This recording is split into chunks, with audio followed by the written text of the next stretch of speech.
Ustazah Ida terlebih dahulu untuk waktu dan tempat kami persilakan. Bismillahirrahmanirrahim. Assalamualaikum warahmatullahi wabarakatuh.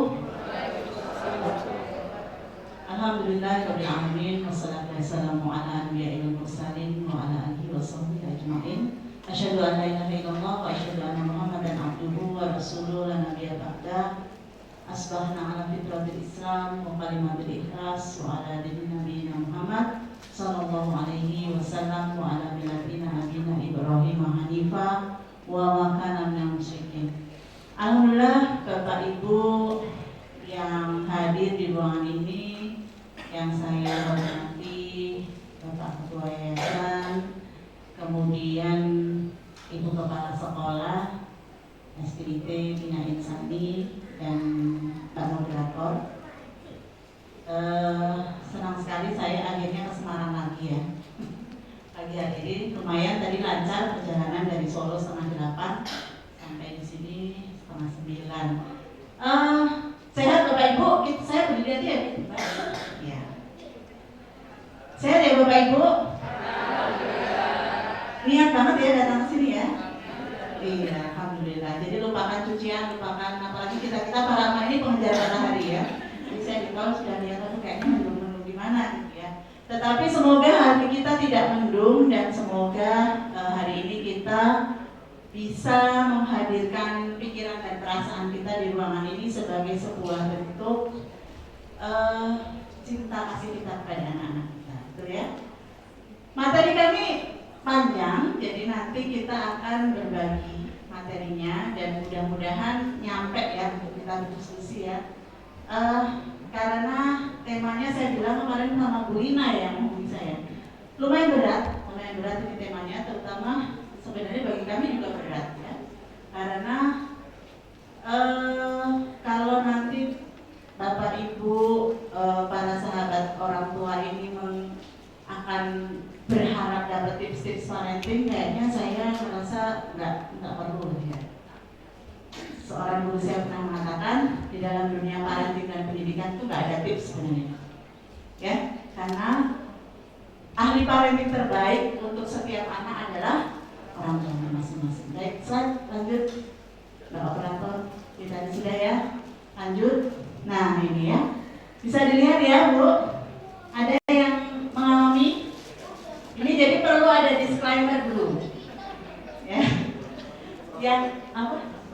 Iya, Kompas 1 ini masih edisi 5 Pak ya. Sekarang kami setengah lusin.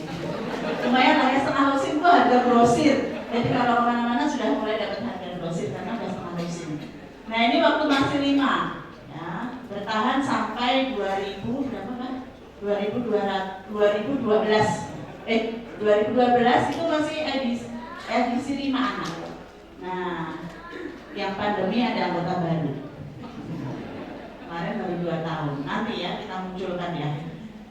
Yang atas ini adalah foto keluarga yang berhasil. Ya kan? Yang layak upload sebenarnya kan ya. Jadi kita kalau upload foto tuh biasanya yang berhasil kan. Disetting dulu bajunya harus seragam termasuk yang tadi. Nah, yang di depan juga itu settingan itu. Anak boleh 6 gaya semester 6 ya. Nah, boleh nanti kalau ada yang mau meniru pose seperti itu, sangat memberikan booster. Jadi kita merasa lebih muda. Nah, yang di bawah ini edisi foto keluarga yang tidak berhasil. Jadi Anda bisa melihat wajah saya yang sangat pasrah ya. Nah, itu ada yang gigit abinya, ada yang karena ini di siang hari sudah pengen pulang tapi masih ada sesi foto keluarga. Jadi begini. Artinya apa? Di setiap keluarga kita punya masalah, betul ya? Di setiap keluarga kita, mau ahli parenting, mau keluarga presiden, mau keluarga siapa saja gitu ya, pasti punya sisi-sisi di mana kita merasa insecure, betul ya? Maka ojo dibanding-banding ya Pak. Setiap keluarga itu punya sisi-sisi di mana kita akan merasa kok anakku gini banget ya, kok suamiku gini banget ya. Kemarin ada ibu-ibu yang cerita gitu ya, suamiku tuh loh kalau suruh jahitin baju tuh nggak mau, harus saya yang jahitin. Nah ya kan bojoku gitu ya. Intinya semua sebenarnya bapak-bapak juga begitu. Ning ono sing diceritake, ada yang enggak gitu ya. Jadi kadang kita merasa bahwa kok keluarga aja ya yang begini. Jadi ini disclaimer ya. Nanti kami pun di sini hanya mencoba sharing. Mudah-mudahan menjadi satu nasihat untuk diri kami sendiri sebenarnya kan, karena yang berbicara itu tanggung jawabnya lebih besar. Lanjut. Nah, ini pertama yang ingin kita bincangkan di dalam waktu 2 jam ke depan, bahwa yang perlu kita pahami tentang keluarga Qurani adalah keluarga yang memakai Quran sebagai referensi, betul ya? Jadi atas apapun yang terjadi, dinamika yang terjadi di dalam keluarga kita, diri kita, masyarakat kita, maka seorang guru parenting saya mengatakan ada yang tidak boleh berubah dalam dinamika kehidupan kita. Yang pertama, akidahnya nggak boleh berubah. Ya, kita harus memastikan bahwa segimanapun anak kita, segimanapun ekonomi rumah tangga kita, segimanapun problem-problem yang kita hadapi, itu tidak boleh mempengaruhi akidah kita. Yang kedua yang tidak bisa berubah atau tidak boleh berubah adalah fitrah yang sudah Allah install di dalam diri kita. Hal-hal baik yang sudah Allah setel ya di dalam diri kita. Dan yang ketiga adalah kitabullah, itu nggak boleh berubah sebagai referensi utama. Jadi kalau kita belajar parenting, ahli ini, ahli itu, ya kan, ustadz ini, ustadz itu, ustadzah ini dan itu, sebenarnya ini adalah referensi saja. Nanti yang mengolah, mencerna, mengunyah dan kemudian menerapkan pada anak-anak kita, ya diri kita sendiri. Sehingga sebenarnya kita mempunyai formula sendiri kan dalam mengatur anak-anak kita, mengasuh anak kita. Nah, ini yang harus kita pahami bahwa cara pandang kita, mindset kita tentang pendidikan berbasis Quran ini harus menyentuh keempat ranah ini, gitu ya.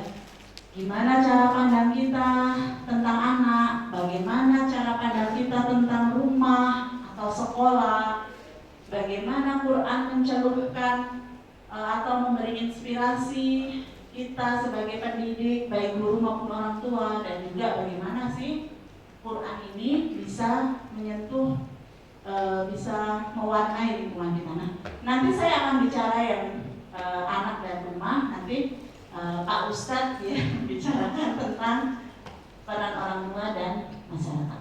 Mau lanjut? Nah ini.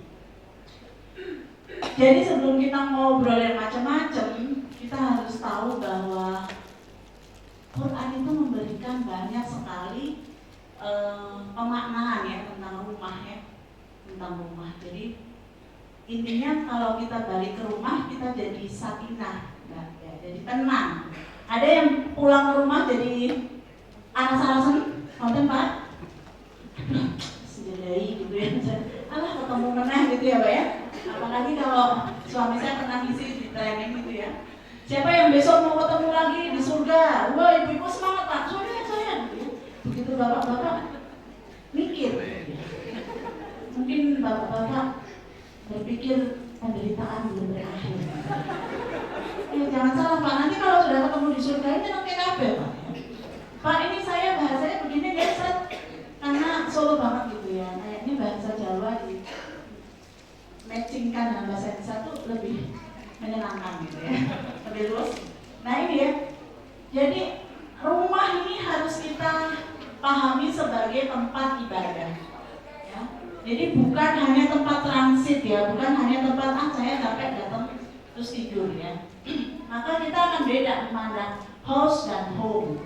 Kebetulan kami juga dalam proses pindah rumah. Jadi kalau kita bicara house, pasti kita akan fokus pada bangunan fisik, betul ya? Dapurnya gimana, interiornya gimana, kusennya gimana, betul nggak? Nanti rancang bangunnya macam-macam. Tapi kalau kita bicara home, ternyata berbeda. Nah, Quran mengatakan bahwa ini semua tentang rumah. Rumah sebagai tempat ibadah, sebagai madrasah, sebagai al-junnah, benteng yang menjaga segala hiruk pikuk di luar sana. Ketika sudah sampai rumah aman, gitu ya. Kemudian Al-Markas, tempat kita mengkader generasi-generasi yang baik, yang solih, itu ada di rumah. Kemudian pelipur lara, tempat hiburan, rekreasi.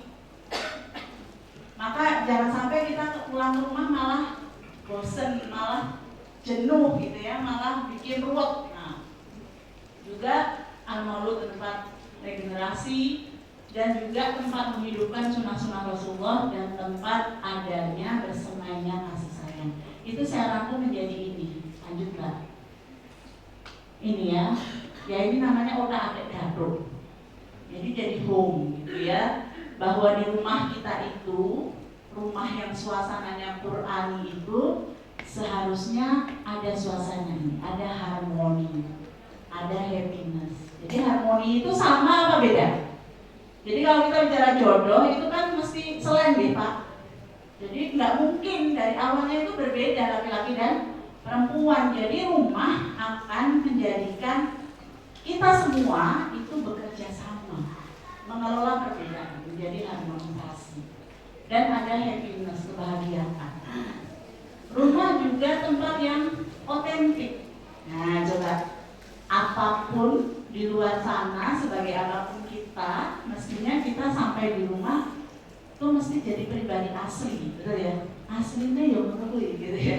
Jadi di rumahlah kita diterima secara otentik. Di rumahlah anak-anak kita mestinya bertumbuh menjadi pribadi yang unik, yang asli, gitu ya. Jangan malah kalau di rumah pura-pura baik, gitu ya. Atau Bapak Ibu pernah ya gumun gitu ya, Ibu ini anaknya di sekolah sudah begini, gitu ya. Ternyata bapaknya mosok, jadi malah itu, gitu ya.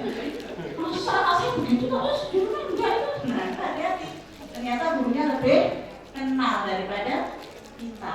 Ya, nah, pribadi yang otentik ini harus kita didik di rumah menjadi pribadi yang asli, pribadi yang apa adanya. Kita terima anak-anak kita, pasangan hidup kita dengan kebaikan-kebaikan mereka dan termasuk kekurangannya. Kemudian maturity, kedewasaan. Jadi di rumah inilah sebenarnya bertumbuhnya kedewasaan.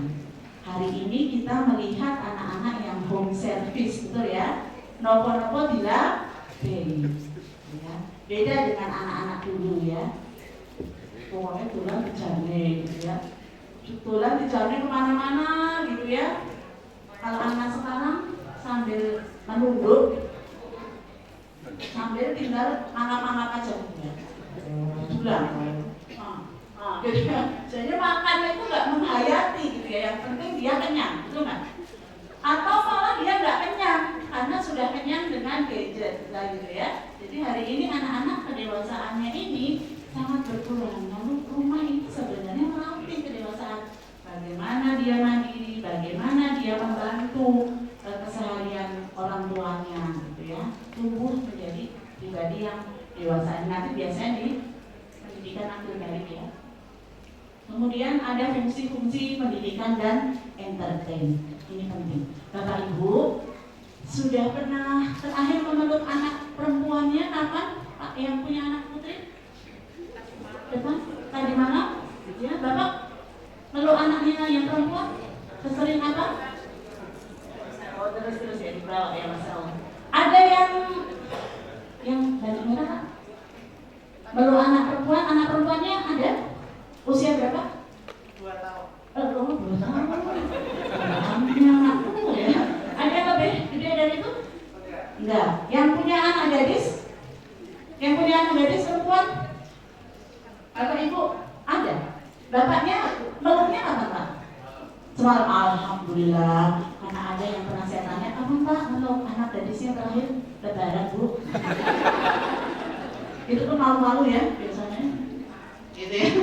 Jadi entertain, ada edukasi, ada entertain. Jadi anak-anak kita itu ya jangan sampai melihat ayah ibunya itu flat gitu ya. Dek mau makan sekolah ya ngomong mulai sekolah ya ngomong gitu ya. Flat terus. Waalaikumsalam. Jadi itu nggak ada perubahan ekspresi dia. Makanya senang anak-anak ini dengan guru-gurunya karena kalau menyambut itu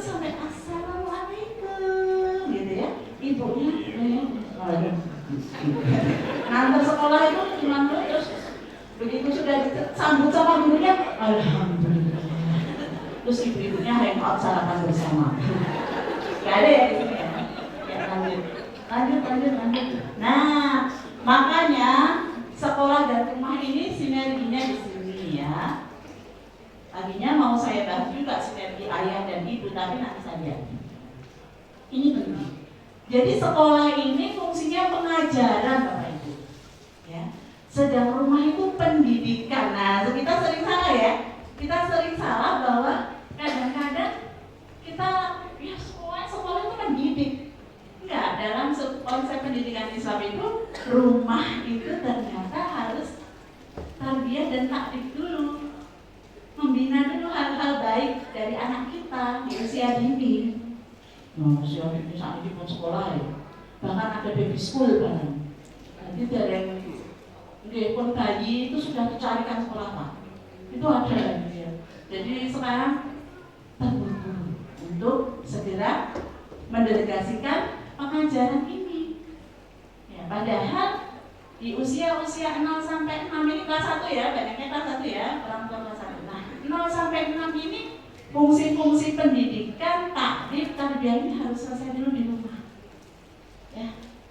Makanya nanti di kelas 1 biasanya 7 tahun. Kenapa? Karena 7 tahun itu segala koordinasi otak, kemudian tulang-tulang tangan itu sudah mulai bisa dikoordinasikan gitu ya.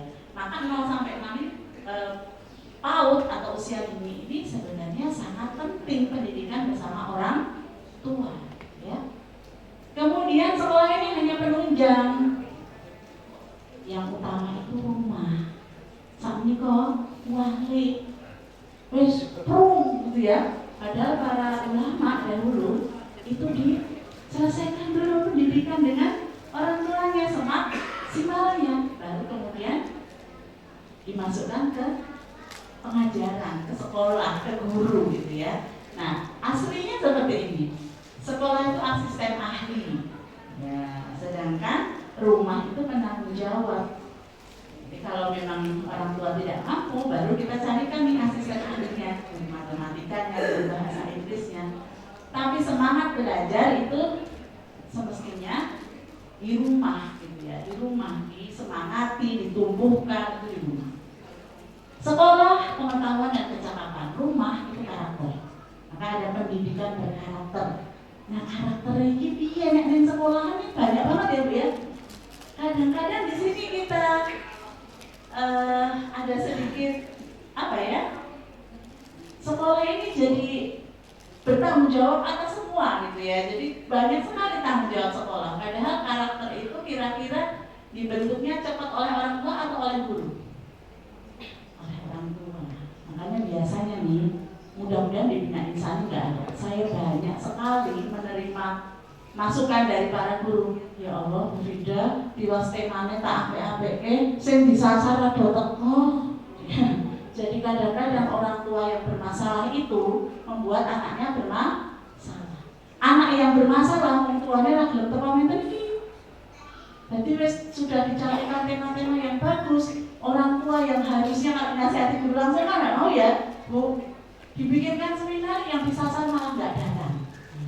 Jadi yang datang ini orang tua yang perhatian sama anaknya. Aplaus dulu. Apalagi Bapak Ibu, terima kasih ya Bina Insani. Biasanya kalau parenting itu ibu-ibu aja. Maka kecemasan bapak-bapak terhadap pendidikan anak itu rendah Pak. Kalau ibu-ibu cemas terus Pak. Jadi apa-apa sih itu jadi masalah. Ya termasuk saya. Karena apa? Ibu-ibu sering ikut seminar, bapak-bapaknya enggak. Jadi batinnya bapak-bapak, ya Allah, mau jadi masalah Bu. Rumah aku demen gue beling. Anak kita dulu sekarang SD hafalannya sudah banyak ya, hafalan Qurannya. Kita kepingin lebih banyak lagi. Tapi kita enggak hafal ya. Jadi ditargetkan pada anak kita terus gitu. Padahal kalau kita pengen anak-anak kita bersemangat menghafal Quran, kita juga harusnya menghafal Quran gitu ya. Kalau belum ya harus terima ya, dan nanti juz amal kuliah gitu ya. Jadi anak-anak sekarang SD sudah. Sekolah transformasi rumah itu peruangan, maka cepat sekali ya ketika di rumah sebenarnya kita ketika ada anak-anak kita berbuat yang buruk, bicara yang buruk, biasanya kita bilang ulaannya sekolahan, happy, jangan-jangan ulaannya dari kita, ya. Gitu ya. Jadi terus anaknya ulaan sekolahan, tapi kita lupa kadang-kadang kita juga menularkan gitu ya, sifat-sifat yang kurang apik untuk anak-anak kita. Sekolah sebagai kawah candera di muka, ada ujian, ada ranking gitu ya, ada kompetisi-kompetisi, sedangkan rumah ini recovery dan motivasi. Jangan kebalik. Hari ini orang tua malah menyaing-nyaingkan, membanding-bandingkan tetangga. Lebih semangat untuk berkompetisi daripada gurunya. Gurunya biasa aja, anaknya semangat, anaknya kemampuannya cuma segini bu, enggak usah dah, anak saya loh, malah lebih semangat ya. Padahal kalau seharusnya rumah ini recovery, nggak apa-apa capaiannya segini, nggak apa-apa mak, belajar lagi. Jadi besok mau sekolah. Nah kalau orang tua sudah menuntut, si anaknya malas sekolah, nanti dibahas bersama. Bisa datang, lanjut. Nah yang kedua mindset tentang anak. Mari kita perbaiki dulu mindset kita tentang anak, bahwa anak itu di dalam Quran sebagai anugerah. Bagaimana para nabi ya, Nabi Zakaria, Nabi Ibrahim itu meminta anak sampai usia-usia yang senja. Jadi anak ini memang anugerah untuk kita harapkan kehadirannya. Kemudian anak sebagai amanah, setelah diberikan anugerah itu, maka amanah kita memberikan pendidikan yang terbaik, berikhtiar, karena kan amanah nggak diminta ya Bapak Ibu ya. Mungkin Bapak Ibu beberapa waktu yang lalu mengikuti bagaimana anak seorang pejabat publik ya, yang tiba-tiba di usia yang sudah tinggal metik gitu ya, kemudian Allah ambil. Kalau hari ini kita tidak memandang anak sebagai amanah, maka kita akan cenderung memanjakan. Jadinya nanti fitnah, menguji. Maka ada kata-kata anak ojo diujo ben ora menguji.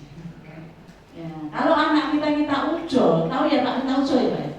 Kita ujo itu kita manjakan hari ini, semua diberikan, nanti kemungkinan anak menjadi fitnah atau ujian itu akan besar.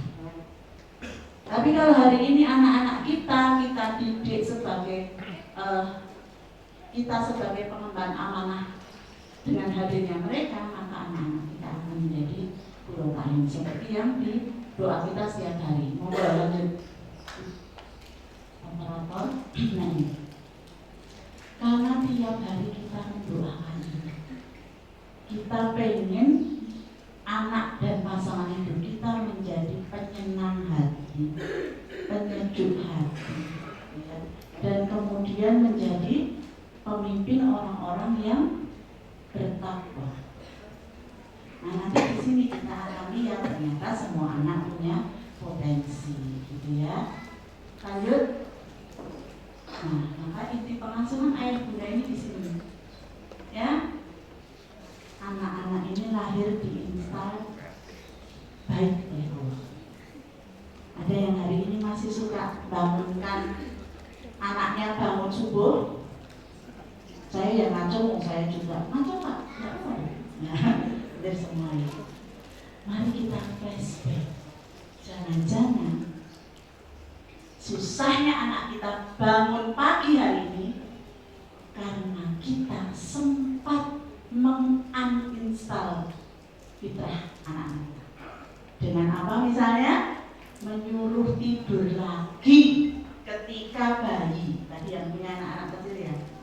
Bangunnya jam berapa Pak? Jam 3, jam 2, jam 4. Pasti bayi itu bangunnya jam-jam itu. Maka ibunya lah yang menyuruh bubuk meneh. Ayo Todek bubuk lagi Todek. Bubuk lagi, mama belum rampungan, gitu. Akhirnya anak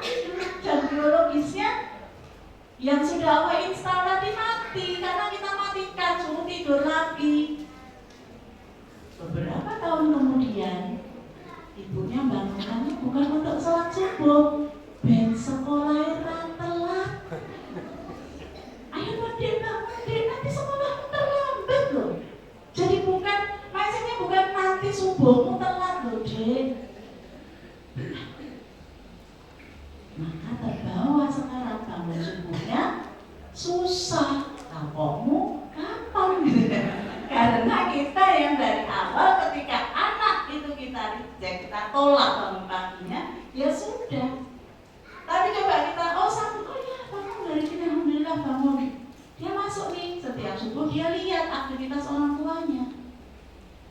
Maka masuk itu, memori-memori itu, bahwa ya walaupun dibangunkan itu cepatlah gitu ya. Saya juga mengalami begitu ya, beberapa anak itu kadang-kadang dari 6 dan 5 ya, kalau yang kecil kan malah bangun sendiri kadang-kadang ya. Kalau yang sudah gede-gede ini mulai ini nggak mau bangun pagi, susah bangun pagi gitu ya.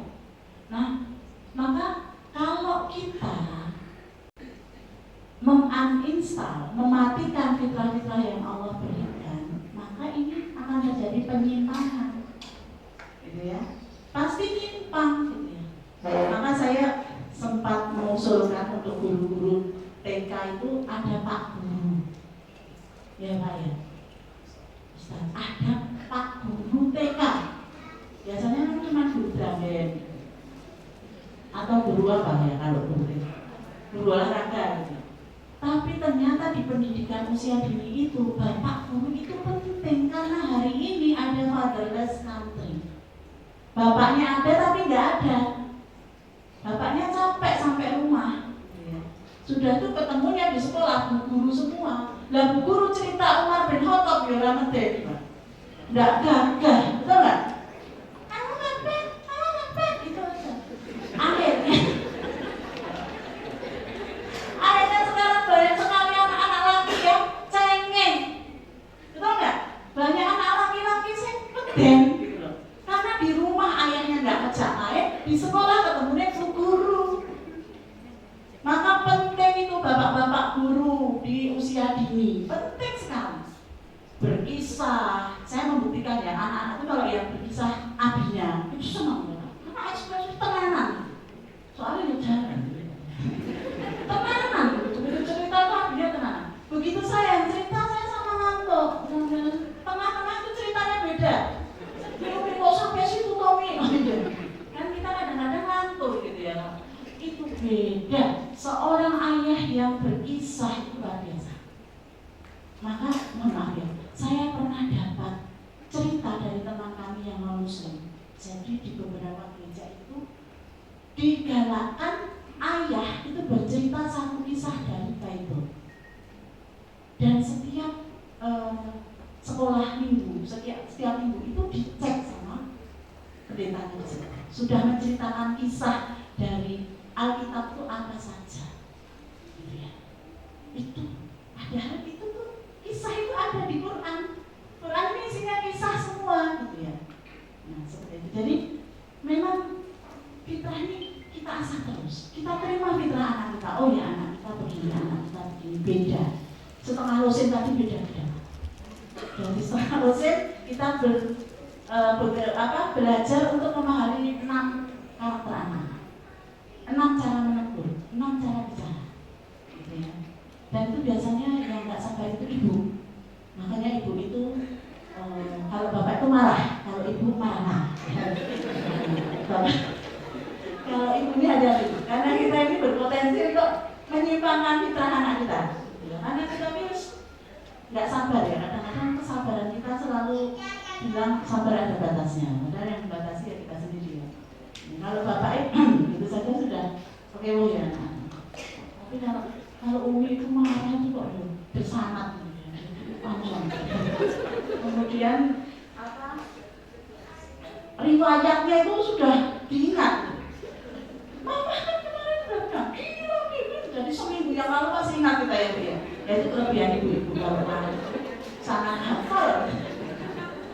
Makanya anak-anak itu senang Bu kalau belajar sama ayahnya. Karena akhirnya belajar. Kalau sama ibu kan nggak belajar. Ojo, nggak boleh, jangan begitu. Enak itu jajan sama Abi, jadi jajan. Dan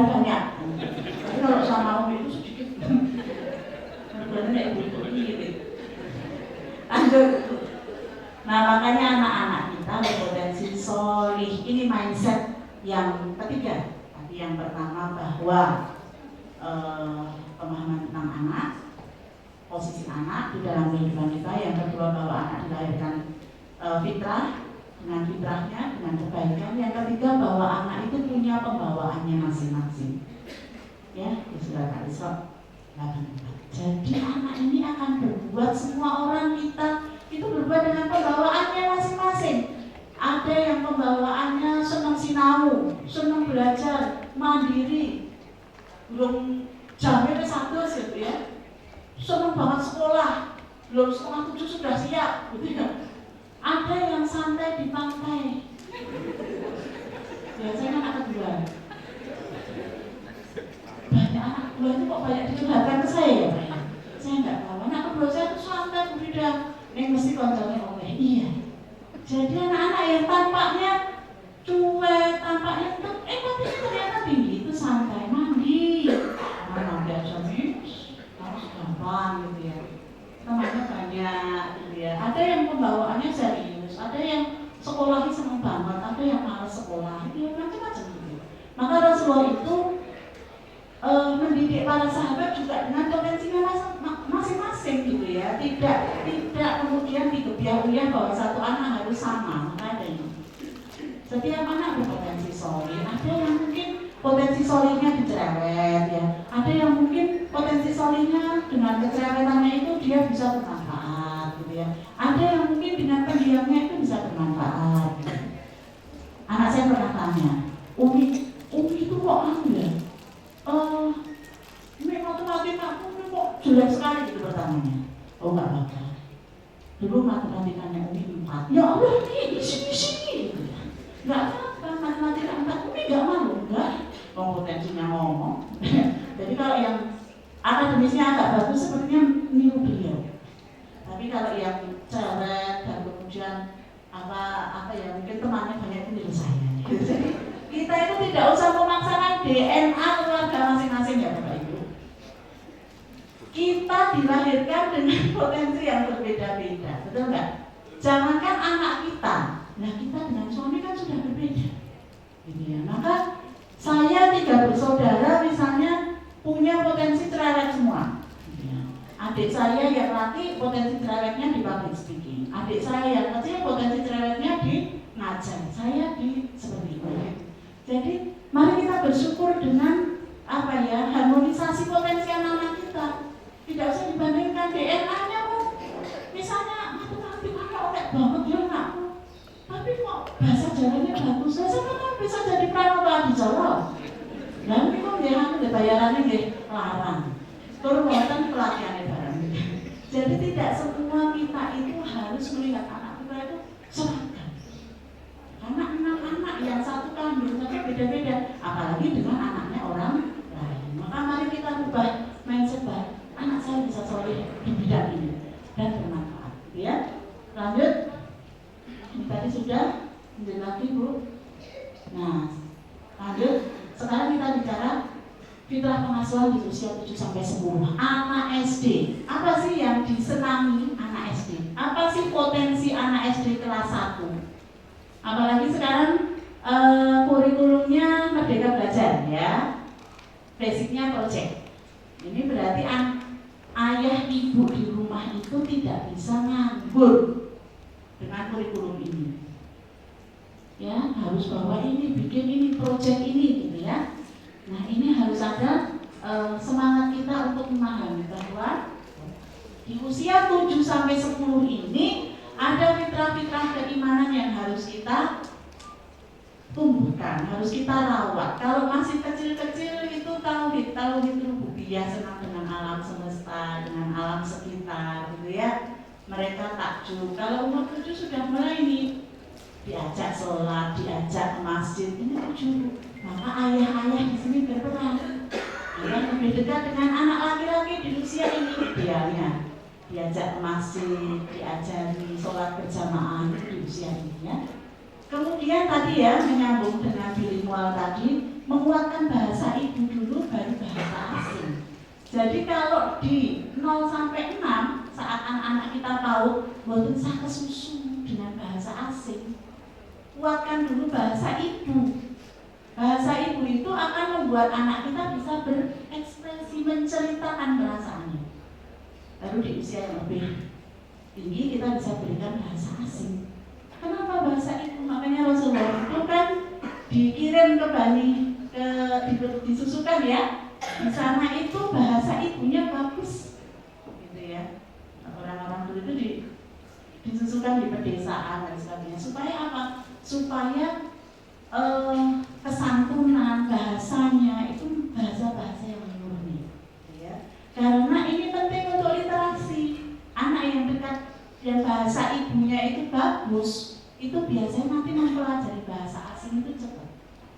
Tapi kalau belum tuntas motoriknya, belum tuntas literasi dasar bahasa ibunya, dia bingung nanti. Maka ada speech delay. Itu karena kecepatan, gitu ya.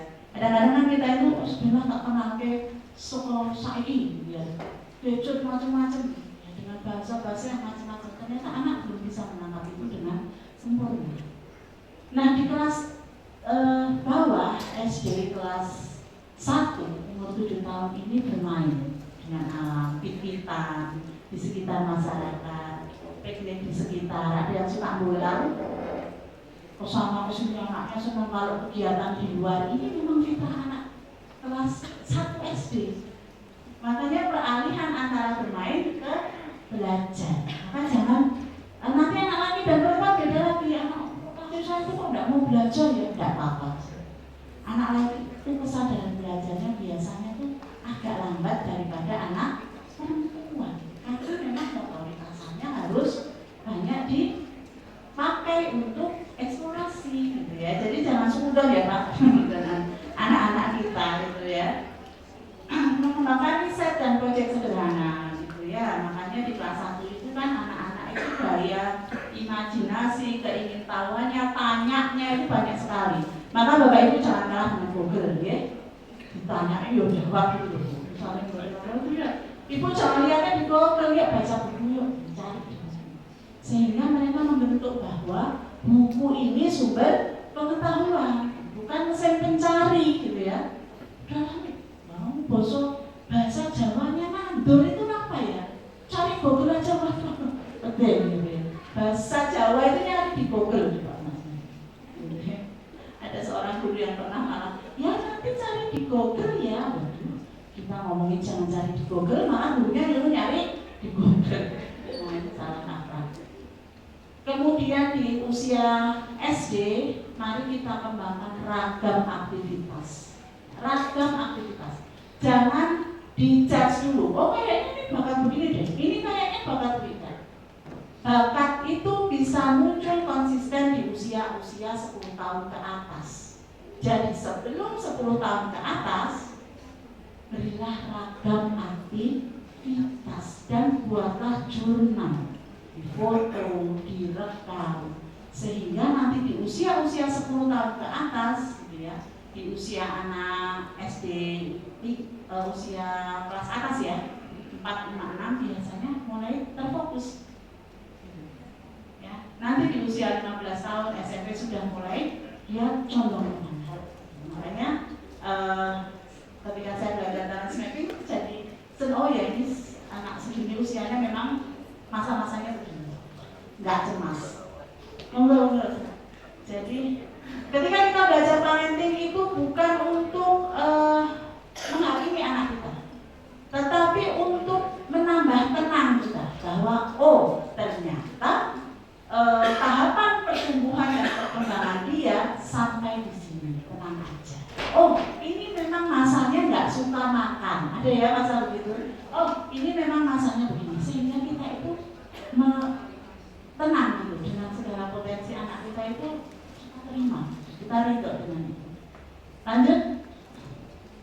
Nah ini terakhirnya ini ya, bahwa orang tua itu kelapatan mental. Doakan. Saya juga merasakan ketika anak-anak mulai berulah gitu ya, mulai bermasalah itu biasanya saya yang bermasalah. Mungkin saya kurang dekat sama, mungkin kurang mendoakan, mungkin kita terlalu percaya dengan teori-teori, ya, lupa bahwa yang menggerakkan hati anak-anak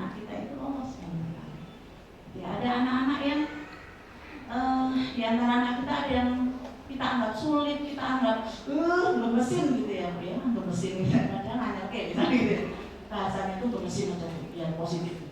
Ya kita mintakan gitu ya Allah, mudah-mudahan anak ini besok pagi menjadikan suasana senang gitu ya, karena anaknya misalnya heboh dan sebagainya, itu kita doakan. Orang tua memiliki konsep diri yang baik, positif, pede, ya. Jangan sampai kita itu merasa nggak percaya diri mengasuh anak-anak kita, sehingga ingin segera melepaskan. Terus nggak sekolah terus nggak sekolah, terus gitu ya. Kita jadi memasukkan ke institusi sekolah, pondok dan sebagainya, itu bukan karena kita nggak pede gitu sebagai orang tua, tapi memang menghendaki dia lebih baik. Beda ya, motivasi orientasi orang tua nanti berbeda. Kemudian memiliki regulasi diri yang baik, pengaturan, ritme kerja dan urusan sekolah anak. Bapak Ibu, bapak-bapak, mohon ada seorang ustaz yang mengatakan saat kita sibuk dan sangat sibuk mencari uang di usia anak 0 sampai 14 tahun atau 15 tahun, berhati-hatilah. Jangan-jangan uang yang kita cari begitu rupa itu habis untuk mengatasi persoalan anak di 15 tahun ke atas. Hati-hati Bapak Ibu. 0 sampai 14 tahun ketiyelan gitu ya, sampai tidak bisa menyapa anaknya, sampai nggak sempat meluk, sampai nggak sempat ngajak ngobrol. Hati-hati. Jangan-jangan nanti uang-uang yang kita kumpulkan tadi hanya untuk mengatasi masalah di usia akhir balik ke sana. Karena anak-anak 15 tahun ke atas itu memorinya itu dibentuk sejak kecil.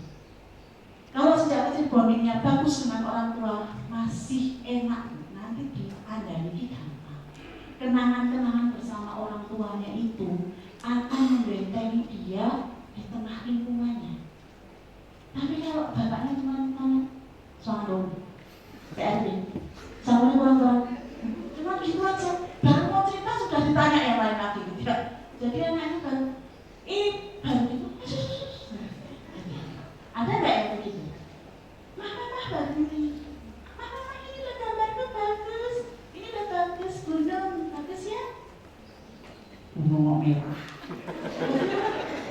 gunung merah, gunung hijau biru. Padahal anak itu tadi kalau diapresiasi beda. Langsung setelah itu dia nggak akan. Allah serasa tak butuh buku. Komentar elek terus untuk relasi untuk kelas. Dia jadi anak yang gimana? Nggak boleh. Tapi coba, mama katanya gunungku bagus. Oh iya, wah iya, merah ya. Oh kok gunungnya merah? Itu kan meletus teman. Jadi lehernya keluar. Keluar nggak ceritanya? Tereksplorasi nggak kreativitasnya? Karena ada ruang. Jangan kita selalu merasa bahwa apa-apa itu imajinasi anak itu luar biasa Pak. Ada sepupu saya suruh gambar apel, dia gambar apel, warnanya hijau. Kemudian di sebelahnya itu urut-urutnya juga aja. Nah, ini apa? Ini apel sudah dikunyah, benar? Kita nggak nyambung ke situ ya, maka masya Allah ya anak-anak ini memang luar biasa. Berarti bersama konsisten antara ayah dan ibu. Saya juga masih sering kirim ya dengan abinya. Jadi kalau ibu-ibu ini memang 20.000 kata per hari Pak. Jadi pengennya cerita. Gini aja nih nanti kan seminarnya bareng. Ini kan ibu-ibu punya sudut pandang yang berbeda Pak. Sudut pandangnya tuh berbeda. Jadi panjenengan dengarkan aja. Ya, nanti urusan suami istri dibahas oleh sahabat. Terakhir bergabung dalam komunitas dan ruang belajar, termasuk yang disediakan oleh sekolah, pembinaan spiritual oleh sekolah, kemudian komunitas dan kajian-kajian parenting semacam ini. Itu ya mungkin dari saya. Slide terakhir, ya ini setengah musim, silakan dihitung ya Bu. Revisi terakhir Agustus kemarin 2 tahun. Mudah-mudahan Allah memberkahi pertemuan kita hari ini. Bila taufiq wal hidayah. Assalamualaikum warahmatullahi wabarakatuh. Waalaikumsalam warahmatullahi wabarakatuh. Kasih tepuk dulu buat Ustazah. Tepuk